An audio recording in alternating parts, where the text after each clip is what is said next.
Bernard Devers, bonjour. Bonjour à vous. Je suis ravie de vous rencontrer, particulièrement à Lyon, où vous avez créé Habitat Humanisme. Et pour commencer tout de suite, j'aimerais vous poser cette question. Qu'est-ce qui a été l'acte fondateur en fait? Quelle est l'étincelle qui vous a fait créer Habitat Humanisme? Habitat Humanisme s'est créé à partir de rencontres, constamment avec des rencontres. Et la première rencontre, c'est une rencontre avec une personne âgée, dépendante, qui habitait un immeuble extrêmement vétuste, puisqu'il y avait un arrêté de péril. Et on m'avait demandé, en fait, donc ça remonte à très longtemps, de voir comment reloger en fait cette personne et les autres résidents de cet immeuble vétuste. Cette personne, elle habitait en centre-ville, dans un quartier, on dirait aujourd'hui, c'était pas ces mots, mais en pleine gentrification, en plein changement. Elle n'avait pas de ressources, c'était plutôt des personnes du quart-monde, en fait, qui habitaient ce lieu. Donc je lui ai trouvé un logement qui répondait bien, en fait, à sa situation de dépendance. Mais, en fait, ce logement, il était, en fait, en dehors de la ville. Et elle a fait une tentative de suicide. Parce qu'elle se trouvait loin de ses bases, de ses amis. J'ai été à l'hôpital, elle a accepté que je la rencontre. Et j'ai gardé ces mots, en fait, c'était un vendredi soir, il y a un peu plus de 40 ans. Et je lui ai dit, mais madame, vous saviez bien? Ah, me dit-elle. Je savais bien, oui. Il y a une chose que vous vouliez peut-être pas savoir, c'est que finalement vivre, c'est pas tellement seulement avoir un logement de qualité, confortable. La vie, dit-elle, c'est une affaire de relations. Et donc elle parlait comme Bachelard, cette femme qui n'avait pas de culture, en tout cas classique. Elle avait une belle ouverture de cœur et d'esprit. Et en disant, c'est vrai que pour moi c'est bien plus confortable. Avant j'avais des toilettes sur le palier, enfin, etc. Aujourd'hui, j'ai un logement qui est tout à fait décent. Et alors, me dit-elle. J'ai quelques amis encore, elle avait plus de 75 ans, et ces quelques amis qui étaient des personnes aussi en situation de grande vulnérabilité sociale, habitaient ce quartier. Elle me dit, ben voilà, donc je ne les reverrai plus, et donc il vaut mieux qu'en fait, je quitte cette terre. Je suis sorti de l'hôpital, à la fois très, très touché par en fait les propos qu'elle m'avait tenus, et je me suis dit c'est elle qui a raison. Et alors, et au fond c'est elle qui est la vraie fondatrice en fait d'Habitat Humanisme. J'ai vendu ma société de promotion, l'argent je l'ai mis dans l'association Habitat Humanisme, et est né en fait le sujet même d'Habitat Humanisme, c'est de travailler sur la mixité sociale, comment faire en sorte que le logement soit en fait un vecteur de fraternité, un vecteur qui va ouvrir des communautés. Et donc c'est intéressant de souligner que c'est l'hôpital. Vous savez, l'hôpital, on y rentre aussi parce qu'en fait on a besoin parfois d'avoir des soins.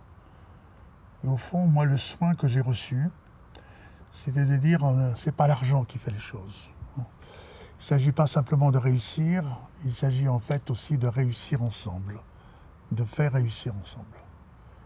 Et l'acte de construction, alors est devenu pour moi, paradoxalement, un acte de soin. On accueillait des personnes en situation, Habitat Humanisme accueille des personnes en situation de rupture sociale, de fracture. Quand on parle de fracture, il faut donc bien sûr prendre soin. Et bien voilà que le logement participe à cette question du soin. Mais qu'est-ce qui caractérise Habitat Humanisme dans sa vision justement à la fois sociale et économique? Alors la question d'Habitat Humanisme, elle repose en fait sur deux éléments. La première donc de travailler en fait au cœur des villes, dans des quartiers socialement équilibrés, voire même des quartiers aisés, pour pouvoir accueillir des personnes qui ne pensaient jamais pouvoir habiter ces quartiers.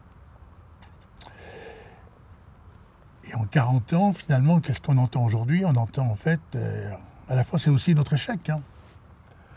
On entend ces quartiers perdus pour la République. c'est-à-dire des hommes et des femmes, des jeunes aussi, qui se disent en fait on est à part, on est rejeté, hein. On n'a pas trouvé notre place. Et donc toute la démarche précisément d'Habitat Humanisme, c'est de faire place à ceux qui ne l'ont pas ou qui ne l'ont plus. Et comment y parvenir? Et pas simplement à travers des dons, naturellement. Et donc on a mis en place, en fait, on est les pionniers de cette économie solidaire. Et à travers cette économie, vous nous avez singulièrement aidé, en fait. C'est comment faire en sorte qu'il y ait une économie qui prenne en compte à la fois l'équilibre économique, financier, et dans le même temps, qui permette en fait à des personnes de trouver en fait un logement qu'elles ne pouvaient pas espérer. Et donc c'est un jeu d'équilibre, hein. C'est toujours, et donc être équilibriste en économie, c'est toujours un peu difficile. Et pourtant, c'est bien précisément, ça dure depuis 40 ans, près de 40 ans maintenant. Et ça nous a permis, en fait, là où on en est aujourd'hui, on a un peu plus de 10 000 logements. Ces 10 000 logements, on les a atteints il y a 1 an, 18 mois maintenant.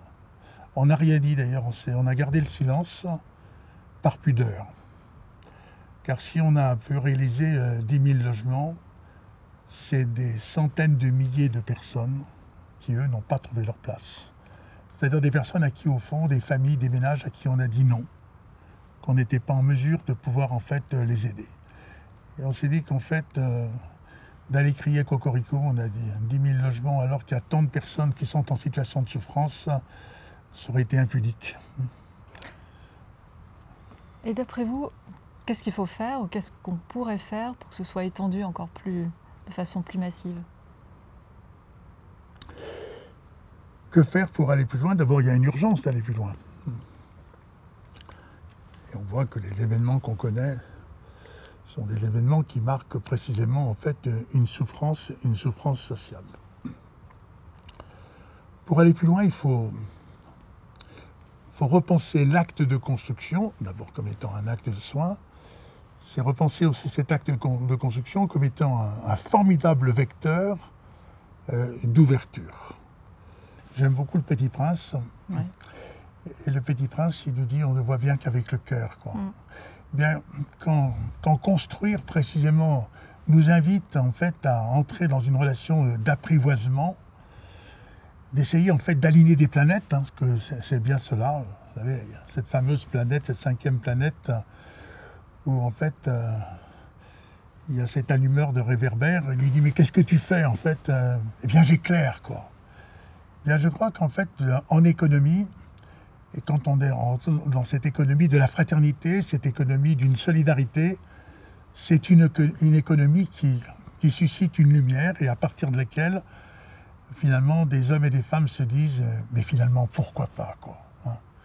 Et donc, le sujet, c'est en fait d'avoir des expériences suffisamment réussies. Et la réussite, ce n'est pas nous qui devons dire si nous avons réussi ou pas, c'est en fait les personnes qui habitent ces logements, et de se dire, ben voilà pour nous ce que cela a permis, ce que cela a autorisé, ça ouvre, ça éclaire un horizon. J'aime bien votre image de fraternité et d'économie. C'est assez rare d'utiliser le mot fraternité en économie. On utilise beaucoup le mot solidarité, sociale. La fraternité, pour vous, c'est aussi un vecteur de rupture, en quelque sorte? La fraternité, c'est un mot tout à fait essentiel, ça fait partie des valeurs de notre République. Et la fraternité, au début, avec la Révolution, ça a été en fait, le mot fraternité était au milieu. Liberté, fraternité, égalité. Et on l'a mis un petit peu au bout, hein. Et cette fraternité, elle est souvent oubliée. Et pourtant, la fraternité, c'est précisément ce correctif, c'est à la fois cet accélérateur et ce régulateur. C'est un accélérateur d'égalité, par exemple, c'est devant des situations qui sont iniques, inégalitaires, eh bien la fraternité, alors si vraiment on est dans cette approche de fraternité, c'est de se dire là, il y a quelque chose d'injuste, d'inéquitable, et donc la fraternité invite à une correction, à une modification. Ça crée de nouveaux rapports. Sur la liberté également. Quelle liberté lorsque finalement les personnes les ménages les plus pauvres, les plus vulnérables, finalement n'ont pas d'autre choix, ils n'ont pas de choix, ils sont même assignés à ces fameux quartiers perdus.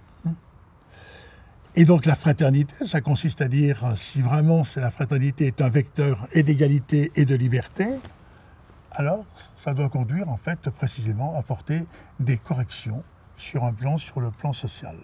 Et vous voyez que nous sommes là simplement en fait dans le cadre de l'approche des valeurs de notre civilisation, des valeurs de notre République. Est-ce qu'on peut en particulier reboucler sur cette histoire, cette idée de lien social et de revenir sur cette histoire fondatrice qui était cette dame si clairvoyante sur l'utilité et l'importance des liens? Comment vous caractériseriez-vous au sein de Habitat Humanisme justement ce lien social? Qu'est-ce qui le caractérise? Comment il se symbolise? Comment il se vit en fait pour les habitants de ces structures? Notre sujet à nous, c'est en fait de créer des lieux à partir desquels il y a dans ces lieux la possibilité de faire naître des liens. Et donc il y a une cohérence très très profonde entre le lieu et le lien. Et le lien, naturellement, il ne s'agit pas simplement en fait de dire ben voilà, on va créer des liens. Il faut en fait que ces liens, ils arrivent naturellement. En tout cas, il faut les faire naître. Et donc, c'est une approche à partir de laquelle il faut travailler sur une reconnaissance de l'autre et des autres. Et finalement, moi, ce que je crois et ce qui m'habite profondément, c'est cette idée de faire reconnaître pour pouvoir faire naître. Et là, dans cette perspective, alors, on s'ouvre précisément sur des aventures qui sont celles, donc des aventures et des ouvertures, qui sont celles d'un monde plus humanisé, plus humain. D'où le nom en fait d'Habitat Humanisme, et j'espère que ce nom d'Habitat Humanisme, que cet humanisme n'est pas usurpé, c'est pas un nom en fait qui fait l'objet en fait d'une affiche, mais c'est véritablement en fait un engagement sociétal et un engagement, j'ose dire, en fait, au sens très plénier du terme, un engagement spirituel. Très bien, merci beaucoup, c'était passionnant, merci à vous.